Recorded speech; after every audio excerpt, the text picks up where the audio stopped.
Rapaziada, o Corinthians tá de folga, né? Uma folga forçada depois da eliminação do Paulista, e aí parece que tudo vem à tona. E algumas situações pendentes vão sendo resolvidas e tudo mais, e a gente vai atualizando vocês aí até o Corinthians voltar a entrar em campo no dia 11 de março, quarta-feira da semana que vem, recebendo Coxa pela quinta rodada do Brasileirão. O Corinthians está atrás de um goleiro. E essa informação, ela é preciso ser passada de várias maneiras.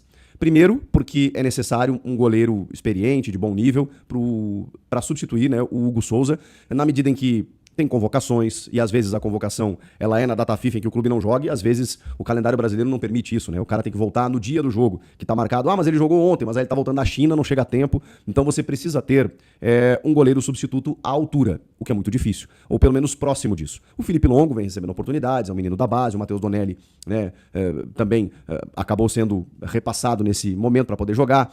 Não há um substituto efetivo do Hugo Souza. E olha que ele até se ausentou por lesão por mais tempo do que normal, do que normalmente os goleiros costumam se ausentar por uma questão ou outra. E pode acontecer. Então o Corinthians precisa se precaver e ter um goleiro reserva experiente, de bom nível, para quando o Hugo Souza não poder jogar. E aí você não baixar tanto o nível, né? Com todo respeito aos reservas hoje, né? Mas você minimizar um pouco o teu prejuízo. O Hugo é um dos caras mais influentes no time. Então, o Corinthians, por exemplo, tentou a contratação do João Ricardo, goleiro experiente que estava no Fortaleza, tem o livre trânsito aí por conta do Marcelo Paz, aquela coisa toda. Chegou em São Paulo, estava treinando, tudo mais, foi realizar exames e foi reprovado nos exames médicos.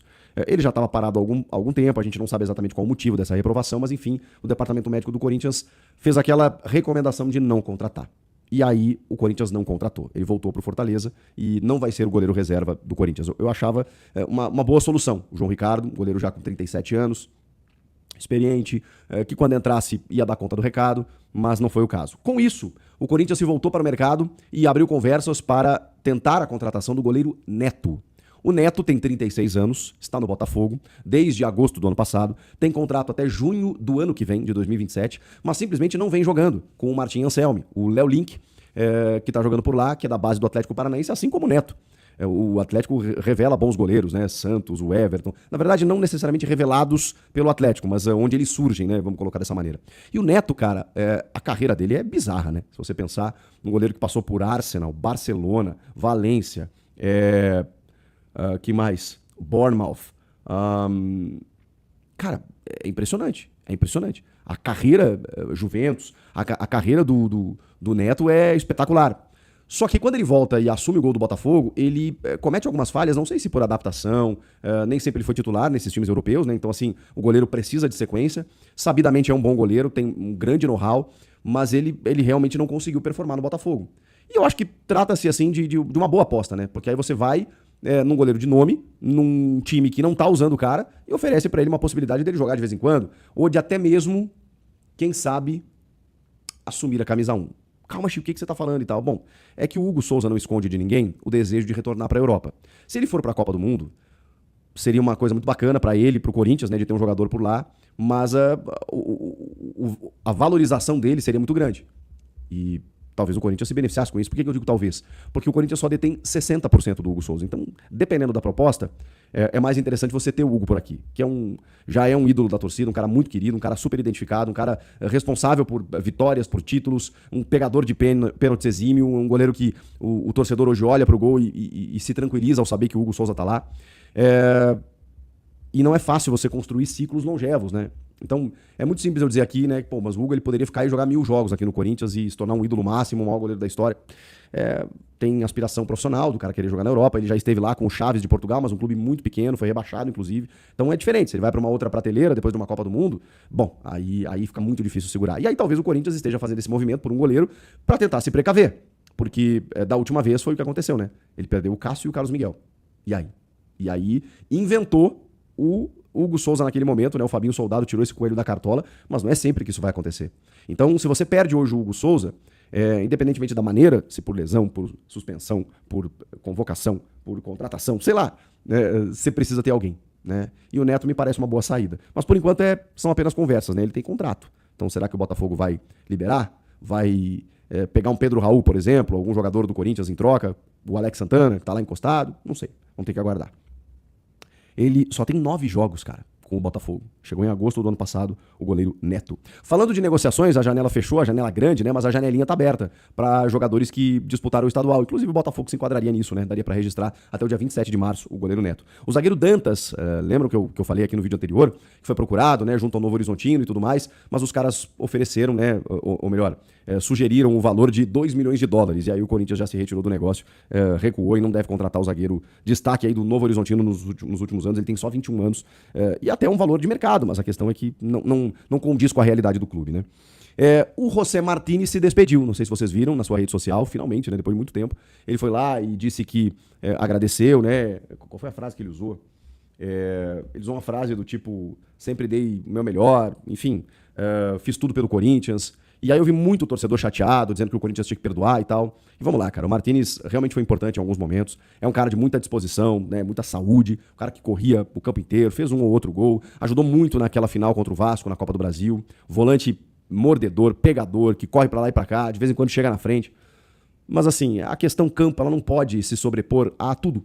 A gente não pode simplesmente, dentro de uma hierarquia, dentro de uma ordem social dentro de um clube, né? São muitos jogadores. Você não pode dar um tratamento desigual para um atleta, independentemente do que ele tenha feito. Obviamente, explicações são ouvidas e tudo mais, mas ele abusou muito da sorte, assim, sabe? Ele não respondia o Dorival, não foi a primeira vez, atrasava depois de data FIFA, todo mundo já tinha voltado, ele ainda não, sabe? Então, assim, sempre um imbróglio. E aí fica difícil. Quando você entende que não pode contar com aquele jogador, não faz sentido você perdurar essa situação.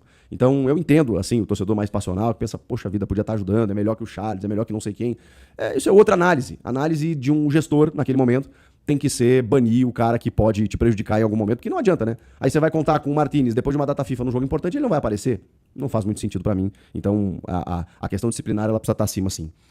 Mas ele se despediu, né? Todo, digamos, emocionado em relação ao que viveu no Corinthians, e não foi pouca coisa, né? O cara chegou da MLS aqui e ganhou 2 títulos com esse clube. E aí sobre o André. Bom, agora oficialmente o Corinthians recusou a proposta do Milan da Itália pelo volante André, no valor de 17 milhões de euros. 15 milhões agora, 2 milhões em bônus, em metas, que ele teria que bater jogando no Corinthians até a Copa do Mundo. O Corinthians recusou. O Osmar Stabile ficou até meio irritado quando questionado em vários momentos, ele ia assinar, se não ia assinar, ele falou que nunca quis assinar e tudo mais, e que não tem venda, se não tem assinatura não tem venda. Se o Milan quiser procurar os seus direitos na FIFA, não sei se o fará, mas o fato é que o Corinthians está bem cercado juridicamente para poder, entendendo que não houve a assinatura do presidente, portanto não houve o negócio. Mas o André vai ter que ficar, e vai ter que ficar é uma expressão, né? Porque assim, em tese ele queria, tanto que ele estava abrindo mão ou negociando a sua parte com o Milan, para que o Corinthians ficasse com apenas 17. E o Corinthians fica com o pé e está estipulando um valor de pelo menos 30 milhões de euros para negociar o jogador. Acho lindo e acho ótimo. Sei da crise, sei da necessidade, mas não dá para você rifar o teu patrimônio como o Corinthians estava fazendo no caso do André. Só que esse movimento, tudo isso que aconteceu, de certa forma, enfraqueceu um pouco o diretor executivo Marcelo Paz, que em determinado momento durante o dia de hoje, eu estava em contato com a repórter da TNT, a Bianca Molina, que tem o canal da Bibi aqui no YouTube, que eu já recomendei para vocês seguirem ela lá, setorista do Corinthians. Ela entrou em contato, eu estou revelando isso porque ela revelou na rede social dela. Ela entrando em contato com o Marcelo Paz, o Marcelo simplesmente disse que não estava mais a par dessa situação, que ele estava alheio ao que estava acontecendo. Ou seja, ele se retirou do processo, ou foi retirado. Tudo estava sendo conduzido, a partir de então, a partir da entrevista dele, depois do jogo, depois do Dorival, com o presidente Osmar Stabile. Isso porque não é a primeira vez, né? Teve o episódio do Alisson também, que estava em vias de fechar, e aí de última hora não aconteceu, o Stabile vetou. Então, assim, eu sei que eles têm boa sintonia, eu sei que o Marcelo Paz é um grande gestor, eu tenho uma admiração por ele, pelo que ele fez no Fortaleza, mas é preciso, assim, primeiro que se dê autonomia para ele trabalhar. Em segundo, claro que tem alguns casos que o presidente ele tem que interceder, e eu acho até que foram esses os casos. Só que quando a notícia ela se torna pública antes da decisão, o dirigente acaba se expondo. E então, ainda mais quando ele diz, eu tô fora desse processo, essa condução aí não me cabe mais. Ficou feio, porque foi ele que assumiu o microfone para dizer e argumentar do porquê da venda, praticamente vendendo o jogador. E depois se verificou que não, que ele ia ficar pelo menos no primeiro momento. Então, tem essas rusguinhas aí que eu acho que daqui a pouco, né, tudo se resolve, mas é só pra gente citar o momento atual. Realmente o clima não está tão amistoso, né, entre todas as partes. Mas tem boa notícia, vamos lá. O Caio César e o Yuri Alberto treinaram com bola nessa terça-feira, já estão participando da transição aí, efetivamente, trabalhando com o grupo. E, cara, aquela previsão, acho que se se concretizou, né? O Corinthians não chegou na final, mas se chegasse a final no domingo, dia 8 de março, eu tenho certeza que o Yuri estaria à disposição. Talvez até para o primeiro jogo que acontece nessa quarta-feira entre Palmeiras e Novo Horizontino. Se fosse o Corinthians, o Yuri, e um derby ainda, o Yuri com certeza estaria em campo, porque ele já trabalhou com bola hoje, o Caio César da mesma maneira. Então, na próxima rodada do Brasileirão, quarta-feira da semana que vem, Caio César e Yuri Alberto estarão à disposição. Talvez até o Zacaria, né? Porque ele mesmo indicou, né, um prazo que culminaria com essa semana que vem. O Lingard, bom, nem foi anunciado ainda, né? Então a gente vai ter que esperar um pouco mais. Mas boas notícias, né? A volta do Yuri, o Caio César como uma opção e o Corinthians voltado para o Brasileiro depois da eliminação do estadual. O que vocês acharam dessas notícias todas? Eu quero que vocês comentem aqui e deixa o like também no vídeo que me ajuda e te inscreve no canal, tá bom? Eu volto na próxima. Tchau!